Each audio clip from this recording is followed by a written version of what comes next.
Aux âmes bien nées, la valeur n'attend point le nombre des années, dit-on. Ce dicton français n'est pas loin d'être appliqué à Nouvel Élan, parti politique d'Adolphe Musito, ancien Premier ministre congolais sous Joseph Kabila. Alors qu'il est âgé de 4 années seulement, Nouvel Élan vient de conquérir les cœurs des Congolais en s'imposant dans la sphère politique congolaise.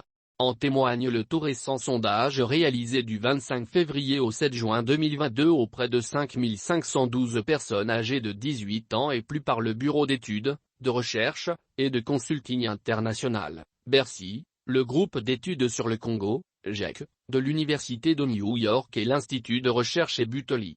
Alors que la formation politique du coordonnateur de la coalition LAMUCA n'a été créée qu'en 2018, bien plus tard que ses aînés, elle n'a pas tardé à bousculer aujourd'hui l'ordre établi et faire bouger les lignes dans le microcosme des partis politiques.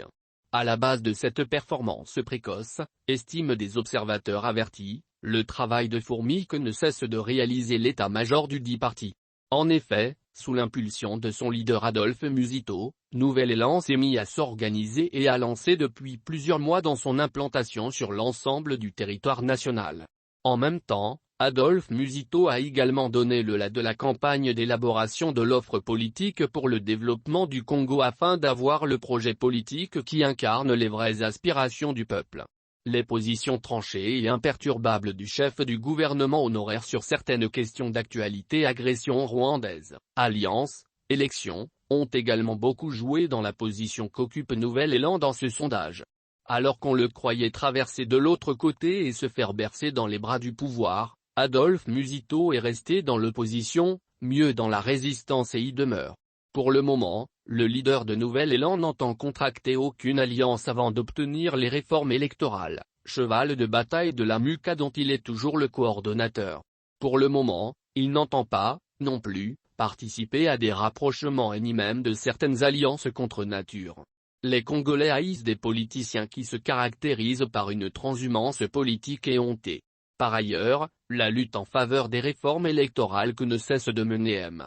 Musito en vue de préparer des élections qu'il souhaite libres, transparentes, démocratiques, lui valent l'ascenseur des Congolais, ses potentiels électeurs. Ces actions ne sont pas passées sans marquer les esprits des Congolais ainsi que le climat politique congolais.